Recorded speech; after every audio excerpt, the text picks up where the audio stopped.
Bienvenidos a su programa Totus Tus, preparación para la consagración total a Jesús por María. Seguimos en este tema de las postremerías. Recuerden que en la lección pasada vimos el tema de la muerte y del juicio.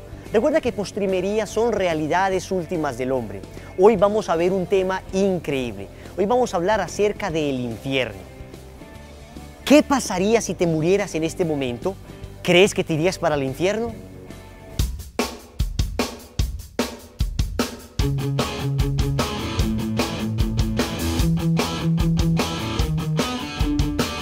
Para mí sí existe, es una manera de asimilar lo que a uno le puede esperar si uno no hace las cosas como Dios le ha, como están los mandamientos. No, pues la verdad no, no tengo ni idea. Pero yo creo que el infierno está en el mismo mundo, pues uno hace lo que hace mal, lo paga aquí mismo.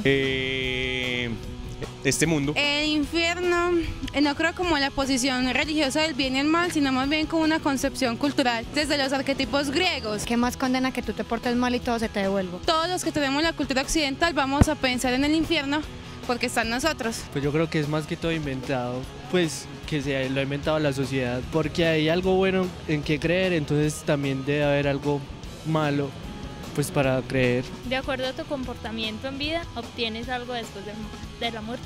Cuando se toca el tema del infierno escuchamos diversas opiniones, todo el mundo quiere hablar y unos dicen el infierno no existe, el infierno es un invento, el infierno es una creación de los curas y de las monjas simplemente para atemorizarnos o para manejar a la gente. Vemos incluso como unos años atrás, acerca de una catequesis del Papa Juan Pablo II sobre este tema, los medios de comunicación decían por doquier que el Papa dijo que el infierno no existe, el Papa negó el infierno y esto no es así, fue una mala interpretación y una manipulación.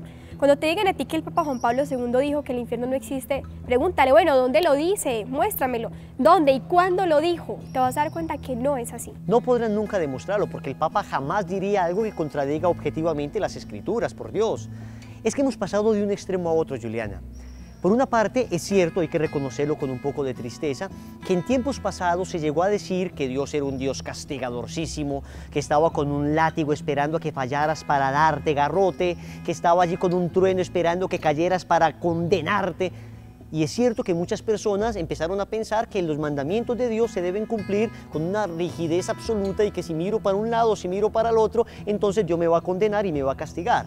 Sí, pasamos de ese extremo al otro, que ya es pensar que Dios es un papá bonachón, que está sentado en una poltrona perdiendo el tiempo sin nada que hacer, viendo cómo sus hijos se matan entre sí, viendo cómo todo el mundo se acaba, cómo la dignidad del ser humano es pisoteada y a Dios no le importa porque nos ama. Y como nos ama, entonces va a dar lo mismo que la persona sea buena o sea mala.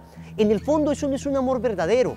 Pensar así de Dios es pensar precisamente que Dios no nos ama, porque es que un papá que en verdad ama a sus hijos, un papá que en verdad los quiera, un papá que en verdad les valore, sabe corregirles en la tierra y luego sabe darles libertad. Y si es que una persona no ha querido estar con Él, si es que una persona no ha querido estar con Dios, pues yo no le voy a obligar, por mucho amor que nos tenga, no le voy a coger de la oreja a decirle, te obligo a que te salves. En absoluto, si la persona voluntariamente quiere estar excluida de la libertad que Dios le ha dado, quiere estar excluida del camino que Dios le ha puesto, quiere estar excluida de la voluntad de Dios, entonces Dios jamás te podrá obligar a esto. Es más, el Papa Juan Pablo II definía el infierno como un rechazo de Dios, como un rechazo a ese amor misericordioso de Dios. Retomando lo del Papa Juan Pablo II, él nunca dijo que el infierno no existiese, nunca lo negó como un lugar, como algo físico. Simplemente dijo que el infierno en este momento, para quienes están condenados, es un estado del alma. Que es mucho más doloroso que un estado físico. Muchísimo más, Wilson. ¿Quién, por ejemplo, qué mamá no siente más dolor ver que golpeen a su hijo a que la golpeen a ella misma? O un dolor como una tristeza profundísima, la pérdida de un ser querido, una depresión, un temor profundo. Los dolores morales y espirituales siempre son más fuertes que los dolores físicos. Son muchísimo más fuertes. Además, la Sagrada Escritura habla muchísimo del infierno, 70 veces en toda la Sagrada Escritura. 25 de esas veces lo dicen los evangelios, habla del infierno, Wilson. También Jesús lo dice durante 15 veces en los evangelios y en 14 de esas 15 veces que lo dice Jesús, dice que en ese lugar hay fuego. Pues definitivamente la existencia del infierno es un dogma de fe. negarlo sería negar las Escrituras. Claro. O sea, si tú dices el infierno no existe, entonces tienes que coger la Biblia y tirarla a la basura porque estás negando las Sagradas Escrituras. Y no solo eso, sino que te tienes que salir también de la Iglesia Católica porque en el Cuarto Concilio de Letrán, en el año 1215, la Iglesia definió como dogma de fe, es decir, como verdad que debe ser creída, que el infierno es una realidad. Y dice también que es dogma de fe que el infierno, primero que existe, luego que allí hay pena de fuego, que es eterno, que sus castigos son para siempre, o sea, el que de allí se mete de allí no sale. De manera que esto es una realidad innegable. El Catecismo de la Iglesia Católica en el numeral 1033 habla del infierno. Evidentemente no habla del infierno, como decíamos ahora, como el deseo de un Dios castigador que te quiere ver condenado. En absoluto. El infierno sería simplemente una autoexclusión. Una autoexclusión donde la persona, abusando de la libertad que Dios le ha dado, ha decidido voluntariamente alejarse de Dios.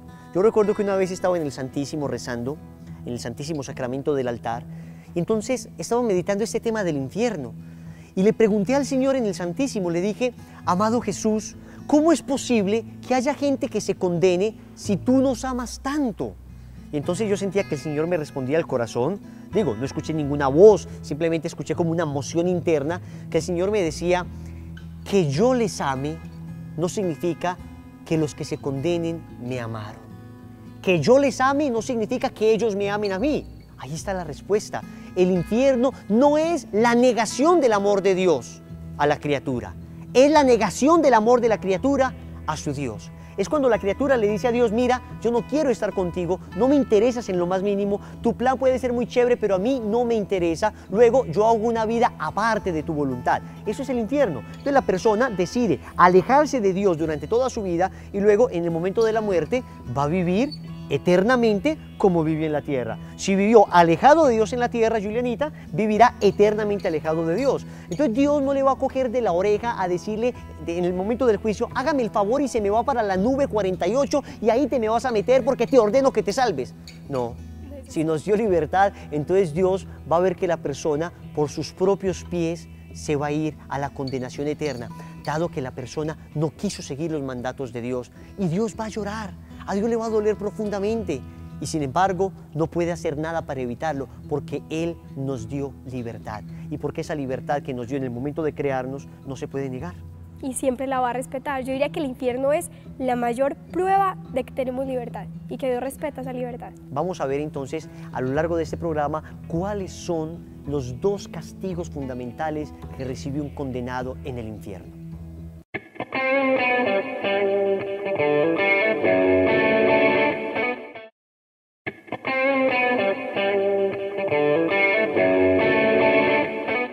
Ante un mundo que niega la realidad del infierno, nuestro clamor se convierte en un verdadero grito en el desierto. Hablar de la existencia del infierno hoy es un sinsentido para un mundo que no quiere saber nada de responsabilidad de sus actos. Las Sagradas Escrituras son claras. La Biblia nos habla del infierno. El Catecismo nos habla del infierno. Un sabio filósofo decía que era mucho más inteligente creer en la existencia de un castigo en el más allá que no creer en él. Total, supongamos que creyéramos en la existencia de ese castigo y viviéramos bien solamente por eso, aunque el cristianismo no dice que debemos vivir solamente por temor a un castigo. El cristianismo habla del amor a Dios, el que nos debe motivar a la existencia, el que nos debe motivar a vivir verdaderamente como cristianos. Pero este filósofo razonaba, si vivo bien solamente por el temor a un castigo, total voy a vivir bien. Pero supongamos que el infierno no exista y yo viva mal, pues me arriesgaría a estar eternamente en un lugar en el que nunca creí. Por eso no es inteligente dejar de creer en el infierno. Todo lo contrario, la existencia del infierno, que como lo hemos dicho, está testimoniada en las Sagradas Escrituras, nos hace entender que la libertad que Dios nos dio debe ser utilizada para vivir bien. Y cuando decimos cuidado con el infierno, no es para que tiembles y te atemorices, es para que pienses que de todas maneras tus actos tienen una serie de responsabilidades. Imagínate que vas en tu automóvil por una carretera y encuentras un letrero que dice, cuidado, puente caído en 1 kilómetro. ¿Podrías tú pensar, tonto letrero, me va a asustar a mí? Luego encuentras otro letrero que dice, cuidado, puente caído, 500 metros. Y vuelves tú a pensar, ¿este letrero cree que me va a atemorizar a mí con esas cositas? Luego encuentras un letrero que dice, cuidado, puente caído, 100 metros. Y tú vuelves a pensar, esto no me va a dar nada de miedo, yo sigo manejando mi carro porque así soy y punto. Te aseguro que vas a terminar en el abismo por insensato, por creer que estos letreros lo que trataban era de atemorizarte, cuando en realidad lo que trataban era de advertirte. Este programa no te quiere atemorizar, te quiere advertir.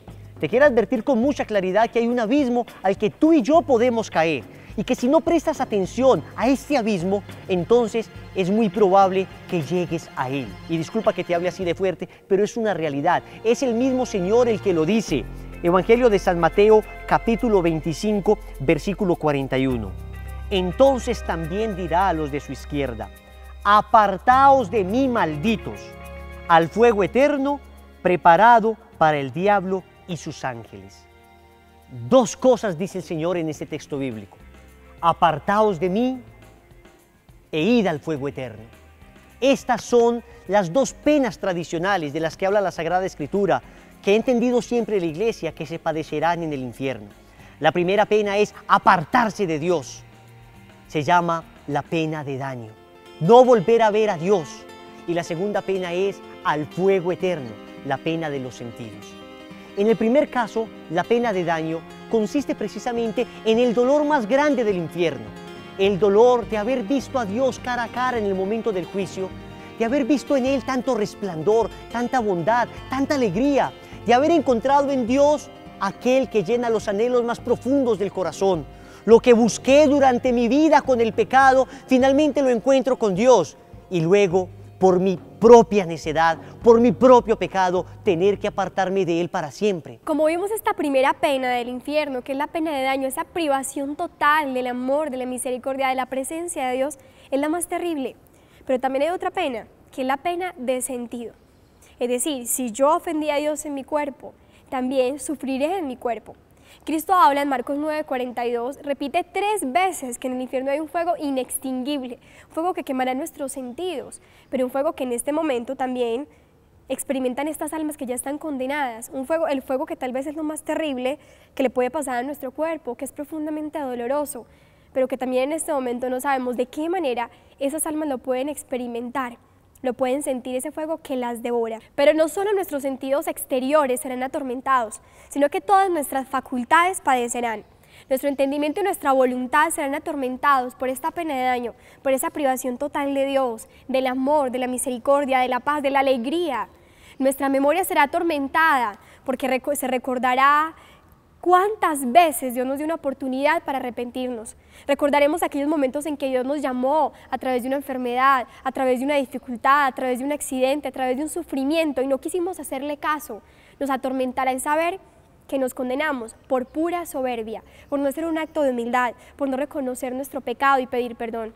Pero también nuestra imaginación será atormentada. Nos atormentará el hecho de saber que en ese lugar no estaremos 1 año, ni 2, ni 100, ni 1000 años, sino que será para siempre, que de ese tormento jamás saldremos, porque es eterno, como lo dice Apocalipsis 14:10.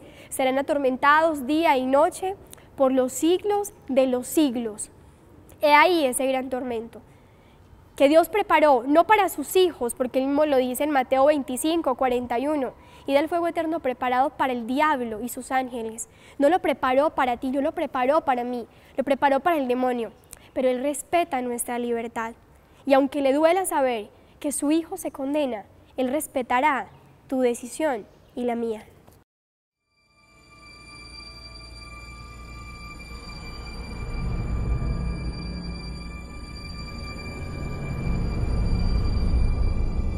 Hoy, fui llevada por un ángel a las profundidades del infierno.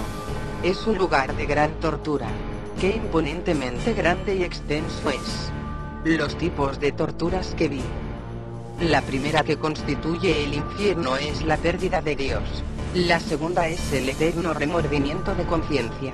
La tercera es que la condición de uno nunca cambiará. La cuarta es el fuego que penetra el alma sin destruirla. Es un sufrimiento terrible, ya que es un fuego completamente espiritual, encendido por el enojo de Dios. La quinta tortura es la continua oscuridad y un terrible olor sofocante y, a pesar de la oscuridad, los demonios y las almas de los condenados se ven unos a otros y ven todo el mal, el propio y el del resto. La sexta tortura es la compañía constante de Satanás. La séptima es la horrible desesperación, el odio de Dios, las palabras viles, maldiciones y blasfemias. Estas son las torturas sufridas por todos los condenados juntos, pero ese no es el extremo de los sufrimientos. Hay torturas especiales destinadas para las almas particulares. Estos son los tormentos de los sentidos. Cada alma padece sufrimientos terribles e indescriptibles, relacionados con la forma en que ha pecado. Hay cavernas y hoyos de tortura donde una forma de agonía difiere de otra. Yo me habría muerto ante la visión de estas torturas si la omnipotencia de Dios no me hubiera sostenido.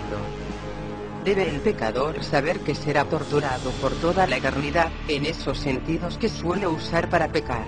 Estoy escribiendo esto por orden de Dios, para que ninguna alma pueda encontrar una excusa diciendo que no hay ningún infierno, o que nadie ha estado allí, y que por lo tanto nadie puede decir cómo es.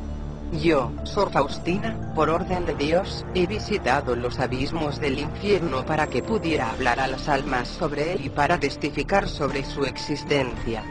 No puedo hablar ahora sobre él, pero he recibido una orden de Dios de dejarlo por escrito. Los demonios estaban llenos de odio hacia mí, pero tuvieron que obedecerme por orden de Dios. Lo que he escrito es una sombra pálida de las cosas que vi. Pero noté una cosa, que la mayoría de las almas que están allí son de aquellos que no creyeron que hay un infierno. Cuando regresé, apenas podía recuperarme del miedo. Cuán terriblemente sufren las almas allí. Por consiguiente, oro aún más fervorosamente por la conversión de los pecadores. Suplico continuamente por la misericordia de Dios sobre ellos. Oh mi Jesús, preferiría estar en agonía hasta el fin del mundo, entre los mayores sufrimientos, antes que ofenderte con el menor de los pecados.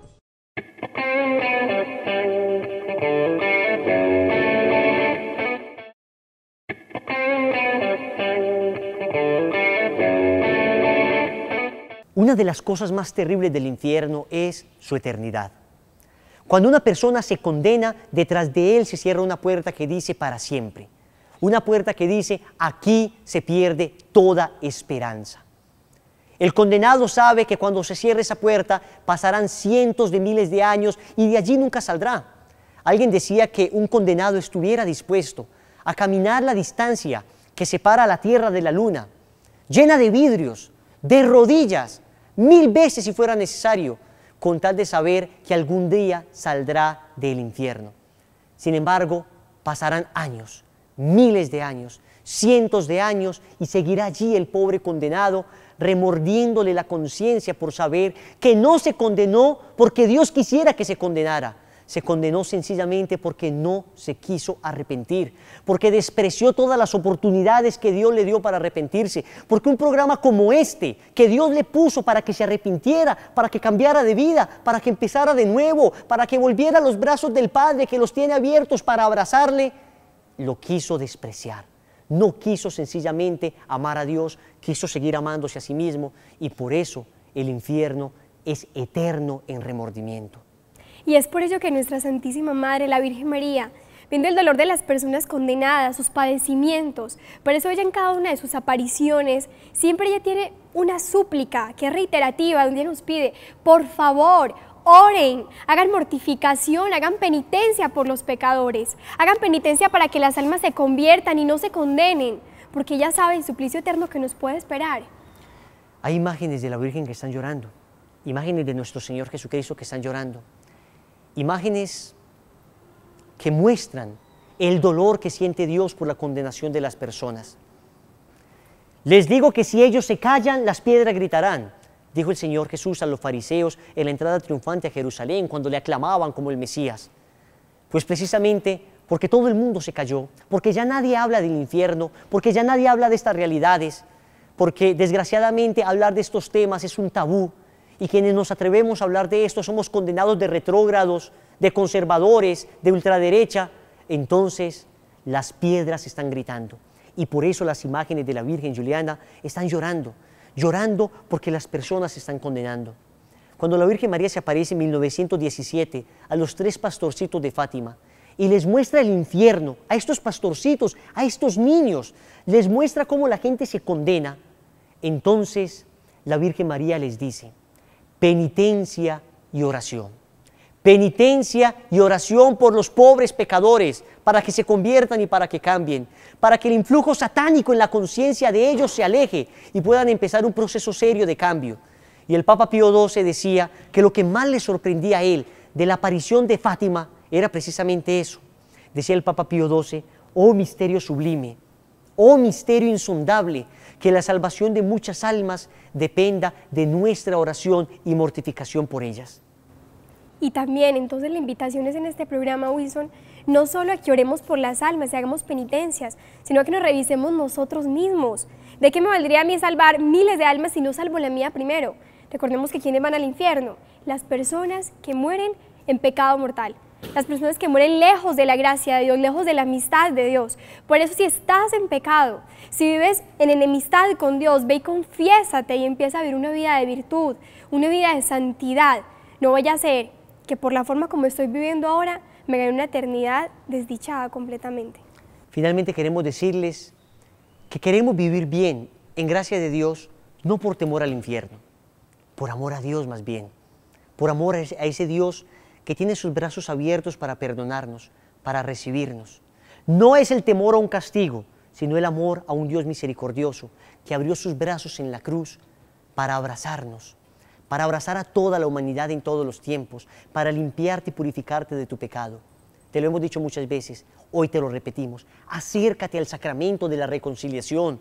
Hoy mismo hay un sacerdote esperándote en tu parroquia con los brazos abiertos para que te confieses, para que salgas definitivamente de la vida de pecado y para que empieces a vivir en la gracia y en la misericordia de Dios. Que Dios les bendiga, que la Virgen María les acompañe, sigan siempre en ese proceso de consagración. Recuerden ingresar a nuestro portal www.lazosdeamormariano.net. Allí va a encontrar muchas cosas bonitas de la consagración para que este proceso que ha empezado lo termine feliz y se pueda consagrar enteramente a Nuestra Señora. Julianita, vamos siempre a Jesús. Por María. Dios les bendiga.